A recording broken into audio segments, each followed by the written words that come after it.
जय हिंद फ्रेंड्स, स्वागत है आप सभी का आपके अपने YouTube channel study universe with Aakash पे। तो फ्रेंड्स, आज के इस इंटरेस्टिंग धमाकेदार वीडियो में आप लोगों को सीखने को मिलेगा क्या कि आत्मकथा क्या होती है। ठीक है, आत्मकथा जिसे हिंदी में इंग्लिश में कहते हैं ऑटोबायोग्राफी। क्या कहते हैं? ऑटोबायोग्राफी।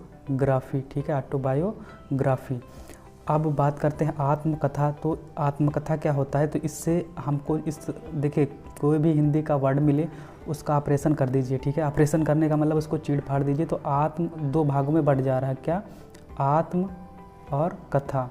आत्म का मतलब होता है अपनी, आत्म का मतलब जैसे आत्मसम्मान, अपना सम्मान। ठीक है, आत्मनिर्भर, अपने ऊपर निर्भर होना। तो आत्म का मतलब है अपना, खुद का। ठीक है, और कथा, कथा का मतलब होता है जो भी आप अपने बारे में लिखें। ठीक है, तो जो आत्म का मतलब अपने बारे में कथा जो लिखी गई हो वो क्या कहलाएगी? आत्मकथा कहलाएगी। अब देख लेते हैं क्या लिखा हुआ है कि आत्मकथा का शाब्दिक अर्थ होता है अपनी कथा। ठीक है, संस्कृत में इसके लिए आत्मव्रत कथनम मतलब अपना व्रत का कथनम या फिर आत्मचरितम शब्दों का प्रयोग किया जाता है। किसमें? संस्कृत में। तथा अंग्रेजी में इसे ऑटोबायोग्राफी, जैसे मैंने बता चुका हूँ, शब्द प्रचलित है। इतना आप लोग समझ चुके होंगे। अब मैं बात करता हूँ थोड़ा सा इम्पॉर्टेंट चीज़ की। यहाँ पे जो लिखा हुआ है उसको ध्यान से आप लोग देखिएगा कि जब कोई प्रसिद्ध या फिर महान व्यक्ति, कोई प्रसिद्ध हो या फिर महान व्यक्ति हो, अपने जीवन की संपूर्ण घटनाओं का, ठीक है फ्रेंड्स, यानी कि जब कोई प्रसिद्ध हो या फिर महान व्यक्ति हो, अपने जीवन की संपूर्ण सारी घटनाओं का साहित्यिक ढंग से श्रृंखलाबद्ध तरीके से वर्णन करता है। कहने का मतलब ये है कि एक साहित्य के ढंग से, साहित्य में भाषा शैली का ही उपयोग करके और उसे श्रृंखलाबद्ध, यानी कि एक से एक, ये नहीं कि पहले जहाँ मन हो, जहाँ कुछ हो वहाँ पे वो लिख दिया। ठीक है, एक तरीके से, एक श्रृंखलाबद्ध तरीके से, श्रृंखला के तरीके से, सीरीज के तरीके से वर्णन करता है, तो उसे हम क्या कहते हैं? आत्मकथा की संज्ञा दी जाती है। और ये नहीं कि उसको केवल गुणों का ही बखान कर दे अपने। ठीक है, उसके साथ गुणों के साथ साथ अपने दोषों का भी बखान करना पड़ता है। अपने दोषों का मतलब उसके क्या जीवन में, ये नहीं कि उसने जो अच्छे काम किए केवल वही लिखे, जीवन में बुरे काम, तो बुरे काम करने से जो है उसको लिखने से डर लगता है। तो अगर वो नहीं लिखेगा उस चीज़ को तो क्या हो जाएगा? वो अच्छा आत्मकथाकार नहीं कहलाएगा। ये सब आगे आपको पढ़ने को मिलेगा बेहतरीन तरीके से। ठीक है, तो लास्ट तक वीडियो पे बने रहिए और चैनल पर नया, चैनल को सब्सक्राइब कर लीजिएगा, बेल आइकन को प्रेस कर लीजिए, जिससे कि ऐसे ही नॉलेजेबल वीडियो आपको डेली बाय डेली देखने को मिलती रहेंगी। ठीक है, तो फ्रेंड, जैसे कि अपने बारे में लिखना हुआ, तो ये नहीं कर सकते इसमें कि हम अपने बारे में सारी चीज़ें सही ही लिख दें, मतलब केवल गुण का ही बखान करें, केवल गुणों का ही बखान करें, दोषों का बखान ना करें। ठीक है, क्योंकि किसी के जीवन में केवल गुण मतलब तो नहीं हो सकते, उसके कुछ दोष भी होते हैं।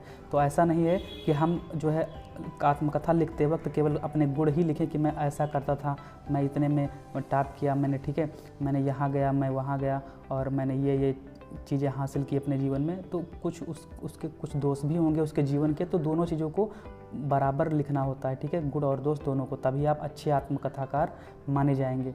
तो यही लिखा हुआ है कि जब कोई प्रसिद्ध या फिर महान व्यक्ति, जैसे कि आपके कोई भी प्रसिद्ध हो, महान व्यक्ति हो, जैसे खुद की मान लीजिए आप महात्मा गांधी जी को ले लीजिए, तो प्रसिद्ध भी थे, महान व्यक्ति भी थे। उन्होंने अपनी आत्मकथा लिखी है, अपने जीवन की संपूर्ण घटनाओं को, उनके जीवन की जो भी संपूर्ण घटनाएं घटित हुई हैं उनका साहित्यिक ढंग से, मतलब साहित्यिक क्या मतलब साहित्य के ढंग से श्रृंखलाबद्ध एक तरीके से, एक ये नहीं कि हमने कहीं पे कुछ लिख दिया कहीं पे कुछ, एक तरीके से श्रृंखला के तरीके से वर्णन करता है, उसे आत्मकथा की संज्ञा दी जाती है। बहुत अच्छी परिभाषा है, इसको आप लोग छाप लीजिएगा। ठीक है, रट लीजिएगा। रटना तो मेरी क्लास में होता नहीं है, आप लोग इससे देखिए नोट्स बनाना अलग बात है, क्योंकि अगर आप नोट्स बनाएंगे तो आपको क्या फ़ायदा होगा? फ़ायदा ये होगा कि आपको अच्छे तरीके से पहले समझ लेना है वीडियो को, फिर नोट्स बना लेना है। नोट्स बनाएंगे तो जब भी आपको फ्यूचर में आपको पढ़ना होगा तो आपको वीडियो नहीं खोलना पड़ेगा कि सर का वीडियो आप फिर से ढूंढ रहे हैं, फिर से पढ़ रहे हैं। ठीक है, तो आप नोट्स बनाते रहिएगा, ये चीज़ है। इसीलिए मैं कहता हूँ कि आप लोग इसको छाप लीजिएगा। तो आप लोग छाप चुके होंगे इसको। अब देखते हैं कि आत्मकथा में लेखक, मैं जो पॉइंट बताऊंगा उसी को आपको लिखना है, बाकी सारा कुछ नहीं लिखना। मैं समझाने के लिए इसको लाया हूँ इस स्लाइड को। ठीक है, आत्मकथा में लेखक स्वयं अपने अंतर जगत को बहिर्जगत के समक्ष प्रस्तुत करता है। जो आत्मकथा होती है मेरे दोस्त, उसमें जो लेखक होता है वो अपने अंतर जगत, यानी कि अपने अंदर के भावों को बहिर्जगत मतलब लोगों के समक्ष प्रस्तुत करता है। आदर्श आत्मकथा लेखन सरल कार्य नहीं होता मेरे दोस्त, मतलब अच्छी प्रकार से आत्मकथा को लिखना एक आदर्श तरीके से ये सरल कार्य नहीं है, क्योंकि इसमें लेखक को निरपेक्ष और तटस्थ भाव से अपने जीवन की प्रमुख घटनाओं को, अनुभूतियों, भाव, विचारों, गुण और दोष दोनों को लिखना पड़ता है। ठीक है, तो दोष लिखते वक्त कोई कतराएगा कि नहीं दोष लिखेंगे तो मेरा इम्पैक्ट ऐसा पड़ेगा, मुझे लोग ऐसे समझेंगे। लेकिन अगर आपने दोष नहीं लिखा, केवल गुण ही गुण लिख दिए, तो आप अच्छे साहित्यकार, अच्छे आत्मकथाकार माने नहीं जाएंगे। तो इसमें लिखना कोई सरल बात नहीं होता, आदर्श आत्मकथा। ठीक है, ये चीज़ दिया गया है, चित्रण करना आवश्यक होता है। डॉक्टर नगेंद्र कहते हैं, क्या डॉक्टर नगेंद्र, आप देखो अगर आप में लांग में आ गया क्वेश्चन, ठीक है, अगर आप में 60 में नहीं आया, आत्मकथा आ गया, लांग में आ गया, तो डॉक्टर नगेंद्र की परिभाषा लिख देना है आपको कि यदि आत्मकथा लेखक अपने गुणों का ही वर्णन करता है तो आत्मकथा प्रशंसक कहलाता है। ठीक है, आत्मकथा प्रशंसक कहलाता है। अगर केवल गुणों का ही बखान करे, दोषों का उल्लेख करता है, तो यह भय बना रहता है कि श्रद्धालुओं की श्रद्धा कम ना हो जाए, मतलब जो उसके फॉलोअर्स हैं उसकी श्रद्धा कम ना हो जाए। और यदि वह अपने दोषों का उल्लेख नहीं करता, अगर वो ना करे दोषों का उल्लेख, तो वह सच्चा आत्मकथा लेखक होने का अधिकारी कदापि नहीं है। तो इनकी परिभाषा आपको रटनी नहीं है, मैं एक बार फिर से समझा दे रहा हूँ, आप अच्छे से समझ जाइएगा। देखो क्या कहा है इन्होंने, अब इसको छोड़ दीजिए इस लाइन को, यहाँ पे अब देखो इन्होंने ये बोला है कि एक आप जो आत्मकथा में क्या होता है, अगर आप गुण का बखान करेंगे, आप गुणों का बखान करेंगे तो आप कहलाएंगे क्या, आत्मकथा प्रशंसक कहलाएंगे। ठीक है, क्योंकि आपकी प्रशंसा होगी। अगर आप दोषों का बखान करेंगे, आप अगर दोषों का बखान करते हैं मेरे दोस्त, तो क्या कहलाएगा, तो आप यहाँ पे उस कहलाएंगे जो है, आपको डर बना रहेगा, भय बना रहेगा कि हमारे प्रशंसक कम ना हो जाएं, हमारे फॉलोअर्स कम ना हो जाएं। तो अगर आप, लेकिन मान लीजिए आपने सोचा चलो दोषों का उल्लेख नहीं करते हैं, इस चीज़ का उल्लेख नहीं करते हैं, आपने सोचा क्या कि इस चीज़ का उल्लेख नहीं करते हैं, तो आपने इसको काट दिया। तो तब आप जब आप केवल गुण ही गुण लिखेंगे, दोष लिखेंगे नहीं, तो आप अच्छे जो है आत्मकथाकार कहलाएंगे नहीं, आप अधिकारी नहीं होंगे इसके। बस यही बोला है उन्होंने, बस यही आपको लिख देना है अपनी भाषा में, अपने शब्दों में। जरूरी नहीं आपको रटना नहीं है, देखो मेरी क्लास में आपको रटना बिल्कुल भी नहीं है। अब अगली बात है कि आत्मकथा की परिभाषा, अगर देखो अगर आपका जो है 60 में आता है, केवल 1 नंबर में आता है, 2 नंबर में आता है, तो केवल आप थोड़ा सा लिख दीजिएगा कि जीवनी आत्मकथा क्या होती है। आत्मकथा का शाब्दिक अर्थ अपनी कथा होता है, संस्कृत में से हम आत्मकथनम या फिर आत्मचरितम कहते हैं। ठीक है, और ऑटोबायोग्राफी इंग्लिश में कहते हैं। और जब कोई प्रसिद्ध व्यक्ति या महान व्यक्ति अपने जीवन की घटनाओं को श्रृंखलाबद्ध तरीके से वर्णन करता है तो उसे आत्मकथा कहते हैं। ठीक है, ये लिख देना है आपको, अगर 1 नंबर 2 नंबर में आता है। लेकिन अगर 5 नंबर में आता है, ठीक है, यही चीज़ 5 नंबर में आए तो आप लोग ये सब चीज़ लिख सकते हैं, जैसे मैंने डॉक्टर नगेंद्र को बताया। अब आत्मकथा की कुछ परिभाषाएं हैं, कुछ अनेक विद्वानों के अनुसार परिभाषाएं हैं, उनको देख लेते हैं। तो कुछ पाश्चात्य तथा, तो ये तो कन्फर्म है नहीं कि किस में आएगा, क्या पता आपका जो है 60 में आ सकता है, क्या पता लांग में। तो आप लांग के हिसाब से तैयारी करिए, 60 में आएगा तो हो ही जाएगा आपका। ठीक है, तो कुछ पाश्चात्य तथा भारतीय विद्वानों ने आत्मकथा को परिभाषित करने का वर्णन करने का प्रयास किया है। ठीक है, क्या प्रयास किया है, सबसे पहले कैंसिल ने आत्मकथा को परिभाषित करते हुए कहा है, किसने, कैंसिल ने। अब देखो कैंसिल हो गया, तो कैंसिल ने क्या किया, कोई भी चीज़ कैंसिल करते हैं ना, तो कैंसिल ने क्या किया कि आत्मकथा को परिभाषित कर दिया। ठीक है, उन्होंने कैंसिल नहीं किया, लेकिन उन्होंने आत्मकथा को परिभाषित कर दिया, कैंसिल ने। ठीक है, बार बार बोलेंगे तो आपको याद रखेगा, कैंसिल ने। तो आत्मकथा व्यक्ति के जीवन का विवरण है। देखिए ये तो आपको पता है कि आत्मकथा अपने बारे में लिखी जाती है, तो जीवन का विवरण तो होता ही है, जो स्वयं के द्वारा प्रस्तुत किया जाता है। अब आपको ये भी पता है कि स्वयं के द्वारा प्रस्तुत किया जाता है, इसमें जीवनी के अन्य प्रकारों की अपेक्षा सत्य का अधिकतम समावेश होना चाहिए, क्योंकि सारी बातें आपको सत्य ही लिखना पड़ेगा। ठीक है, जब आप आत्मकथा लिखते हैं। ये हो गया कैंसिल के शब्दों में। अब बात करते हैं एनसाइक्लोपीडिया ब्रिटेनिका के अनुसार। एनसाइक्लोपीडिया ब्रिटेनिका ने क्या बताया है कि आत्मकथा जो होती है मेरे दोस्त, वो व्यक्ति के लिए हुए जीवन का ब्यौरा है जो स्वयं उसके द्वारा लिखा जाता है। आत्मकथा व्यक्ति के लिए हुए जीवन का ब्यौरा है, मतलब व्यक्ति के जीवन का ही ब्यौरा है और जो उसके द्वारा लिखा जाता है। तो ये तो आपको पता ही होगा कि आत्मकथा अपने बारे में लिखते हैं, अपने बारे में अपने जीवन का ब्यौरा होता है, जो खुद लिखता है वो। ठीक है, तो ये आपको पता होगा। अब ऑक्सफोर्ड डिक्शनरी में इसकी परिभाषा क्या दी गई है, ऑटोबायोग्राफी का अर्थ है कि लेखक को अपने जीवन के बारे में स्वयं लिखी गई कहानी बताया गया हो। तो अपने, ये तो आप लोग लिख लेंगे कि अपने जीवन के बारे में लिखी गई स्वयं की कहानी क्या कहलाती है, आत्मकथा कहलाती है। ठीक है, अब आत्मकथा की इतनी चीज़ें आपको कंप्लीट हो गई। अब कुछ मोस्ट इंपॉर्टेंट चीज़ों के बारे में चलते हैं, यहाँ पे डिस्कस कर लेते हैं। ठीक है, ये खाली स्लाइड है, इसमें आपको यहाँ पे मैं कुछ मोस्ट इंपॉर्टेंट चीज़ें बताऊँगा, जैसे कि डॉक्टर भोलानाथ तिवारी के अनुसार, डॉक्टर भोलानाथ, देखो आपको कुछ आवाज़ों से दिक्कत हो सकती है इधर उधर की, तो उस पर आपको ध्यान नहीं देना है, आपको पढ़ाई पर ध्यान देना है, क्योंकि मैं आपको अब की बार इस लेवल से उठा करके इस लेवल तक ले जाने का प्रयत्न कर रहा हूँ, तो आपको भी मेरा साथ देना है, ठीक है। आपका अगर लेवल यहाँ पे है तो आप यहाँ पर चले जाएंगे, ठीक है। हिंदी में कोई भी सब्जेक्ट हो, जो जितनी भी मैं पढ़ाता हूँ, हिंदी हो, हिस्ट्री हो, ठीक है, ज्योग्राफी हो, कोई भी सब्जेक्ट हो, मैं सारी पढ़ाना स्टार्ट कर दूँगा, ठीक है, क्योंकि मुझे समय नहीं मिल रहा था इसलिए। तो इस लेवल पे हो गए, आपको कोई भी दिक्कत नहीं, आप जीरो से स्टार्ट करके हीरो बन सकते हो। क्या? हीरो बन सकते हैं जीरो से। तो यहाँ पे अब डॉक्टर भोलानाथ तिवारी जी ने क्या कहा है, सबसे अच्छी परिभाषा इन्हीं की है, आप लोग छाप लीजिएगा क्या मैं जो बोल रहा हूँ। अपने द्वारा लिखी गई जीवनी को आत्मकथा कहते हैं। क्या कहते हैं? अपने द्वारा लिखी गई, अपने द्वारा लिखी गई जीवनी, अपने द्वारा लिखी गई जीवनी, अपने द्वारा लिखी गई जीवनी, यानी कि अपने द्वारा लिखी गई जीवनी ही क्या कहलाती है? आत्मकथा कहलाती है। अगर हम अपने द्वारा जीवनी को लिख देंगे तो आत्मकथा कहलाएगी, ठीक है। तो डॉक्टर भोलानाथ तिवारी जी ने सबसे अच्छी परिभाषा इनकी दी है। अगर एक नंबर में आए तो आप यही लिख के जो है ब्लैक पेन से लिख के आइएगा, आपका नंबर कोई कभी कदापि काट नहीं सकता, ठीक है। ये मैं वादा करता हूँ आपसे। फिर कुछ करता हूँ आत्मकथा की विशेषताएँ, जैसा कि मैंने हर विधा में बताया है। और फिर प्रथम आत्मकथा कौन सी है, ये इसका आप लोग देखने के लिए प्रथम आत्मकथा, ठीक है, इसका मैं सेपरेट वीडियो बनाऊंगा क्योंकि वीडियो लंबा हो रहा है। तो मैं कल महत्वपूर्ण फैक्ट बताऊंगा आत्मकथा के बारे में कि कब सन 1941 ईस्वी में प्रथम बार कब लिखा गया, ठीक है। और आपका क्या कहते हैं कि ऐतिहासिक कौन कौन सी आत्मकथाएं हैं, जो महिला द्वारा लिखी गई प्रथम आत्मकथा कौन सी है, 1641 ईस्वी में कौन सी लिखी गई। तो ये इस महत्वपूर्ण पॉइंट जो है ये मैं कल बताऊंगा आपको, ठीक है। तो आज आप लोग यहाँ पे इसकी विशेषताएं देख लीजिए। विशेषताएं क्या होती हैं आत्मकथा की, कि आत्मकथा में लेखक जो होता है मेरे दोस्त, लेखक क्या करता है, स्वयं के जीवन की स्मृतियों को आधार या फिर गुण दोषों का निरपेक्षता फिर तटस्थता के साथ निरीक्षण तथा विश्लेषण करता है। कहने का मतलब ये है कि अपनी अच्छी बुरी घटनाओं को सारे को लिखना पड़ता है सत्य के रूप में। ये नहीं कि उसकी बुरी वाली घटनाओं को छुपा करके मत लिखे, तो सबको लिखना पड़ता है, ठीक है। तो मतलब कह सकते हैं कि दोनों पक्षों का विवरण करना पड़ता है, गुण और दोष दोनों का, गुण और दोष दोनों पक्षों का वर्णन करना पड़ता है। आत्मकथा में लेखक जो होता है मेरे दोस्त, उसका यथार्थ मूल्यांकन कर पाता है, किसका? स्वयं का, क्योंकि यह लेखन दौरान स्वयं को बहुत करीब से देखता है। जैसे अब अपने बारे में लिखना होगा तो हम अपने आप को करीब से देख करके तभी तो लिख पाएंगे, तो स्वयं के बारे में करीब से देखना पड़ता है, तभी आप आत्मकथा को लिख पाएंगे। अब करीब से देखने का मतलब झांक करके नहीं है कि आप करीब से आकर के देखने लगो, मतलब अपने अंदर के विचारों को अच्छे से समझ करके कि हमने क्या, मतलब मेरे अंदर क्वालिटी है, क्या दोष है, ठीक है, ये चीज़ है, ठीक है। तो ये मतलब समझिएगा कि सर कह रहे करीब से देखना है, तो आप अपने आप को मतलब अपने चीज़ को करीब से आँखों को ले जा कर के करीब से देखने लगे, तो उससे कोई मतलब नहीं है, ठीक है। फिर बात करते हैं कि आत्मकथा लेखन से समाज लेखक के बाह्य व्यक्तित्व के साथ अंतः व्यक्तित्व से भी परिचित होता है। जो आत्मकथा लेखन से क्या होता है, समाज जो होता है मेरे दोस्त, इसकी विशेषता क्या है?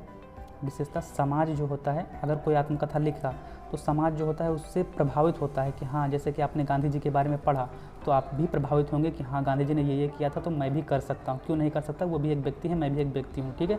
तो समाज से आपको यहाँ पे एक प्रकार का मोटिवेशन भी मिलेगा, ठीक है। तो ये परिभाषा हो गई, ये आपका विशेषता हो गई। फिर विशेषता नंबर 4 क्या है कि आत्मकथा पूर्णतः सत्य पर आधारित होती है। ये हमेशा सत्य पर आधारित होगी, किस पर? सत्य पर आधारित होगी, इसमें कभी कदापि झूठ नहीं होगा, ठीक है। तो ये चीज़ होगी, इसमें कल्पना का समावेश नहीं होता है, सत्य पर आधारित होती है, कल्पना का समावेश नहीं होता है। अगला पॉइंट है कि आत्मकथा में लेखक अपने जीवन के अतीत से लेकर वर्तमान तक घटित घटनाओं का सिलसिलेवार तरीके से वर्णन करता है। मतलब जो भी आत्मकथा लिख रहा होता है वो अपने अतीत से लेकर, बचपन से लेकर के और वर्तमान तक जितनी भी घटनाएं घटित होती हैं सबका सिलसिलेवार तरीके से, क्रमबद्ध तरीके से वर्णन करता है, उसे ही अच्छा आत्मकथाकार कहा जाता है, ठीक है। अगला पॉइंट, ये विशेषताएं हैं। अगर आपके एग्जाम में आ जाएं कि आत्मकथा की विशेषताएं क्या होती हैं तो आप लोग नोट्स बनाते रहिएगा, ठीक है। महापुरुषों की आत्मकथाएं जो होती हैं मेरे दोस्त, समाज को एक नई दिशा प्रदान करती हैं। समाज को क्या करती हैं? एक नई दिशा प्रदान करती हैं। समाज में एक मोटिवेशन जगाने का काम करती हैं, एक प्रेरणा जगाने का काम करती हैं। और क्या करती हैं? वर्तमान एवं भावी पीढ़ी, जो वर्तमान पीढ़ी हो, जो आने वाली पीढ़ी है, उनके जीवन की घटनाओं, उनके संघर्षों, विचारों और उनकी सफलताओं असफलताओं से प्रेरित होकर आगे बढ़ती है। जो भी आज की पीढ़ी हो या फिर आगे आने वाली पीढ़ी, जो भी महान या प्रसिद्ध व्यक्ति हुए हैं, देखो उनको पढ़ कर लोग क्या होते हैं, अपने आप को आगे बढ़ाने का काम करते हैं। तो यही चीज़ हो गई, इसकी विशेषताएं हो गई, ठीक है। तो उम्मीद करता हूँ आपको जितना भी मैं पढ़ाया हूँ सारा कुछ इसको कवर कर चुके होंगे।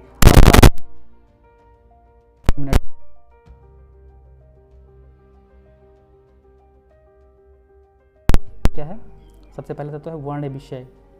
अगर तत्व आ गया लिखने को कि आत्मकथा के तत्व, क्योंकि ये मोस्ट इंपॉर्टेंट है, इसमें आपका आएगा ही आएगा, या फिर आएगा आत्मकथा या फिर जीवनी। इसमें से आपको अगर ना मिले वहाँ पे आत्मकथा या जीवनी में से कुछ, तो मैं पढ़ाना छोड़ दूंगा। ये मैं आपको वादे के साथ कह सकता हूँ कि आत्मकथा या फिर जीवनी आपको एग्जाम में पक्का इससे क्वेश्चन मिलेगा, चाहे शॉर्ट में मिले चाहे लॉन्ग में मिले। फ्रेंड्स, आत्मकथा आपको कोई ना कोई क्वेश्चन आपको देखने को जरूर मिलेगा, शॉर्ट या फिर लॉन्ग।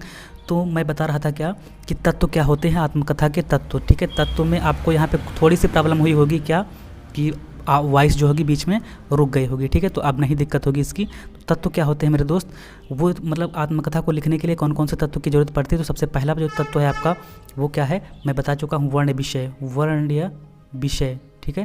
तो वर्ण विषय ये क्या होता है, मतलब आत्मकथाकार जो होता है, जो लेखक होता है, वो अपने जीवन की जितनी भी घटनाएं होती हैं उनको क्रमबद्ध तरीके से वर्णन करता है। जितनी भी उसकी घटनाएं हुई उसको क्रमबद्ध तरीके से वर्णन करता है। उसी वर्णन को हम क्या कहते हैं कि वो अपनी निजी या फिर व्यक्तित्व की तमाम प्रकार की सकारात्मक बातें या फिर नकारात्मक बातें वो अपने जीवन में करता है, ठीक है।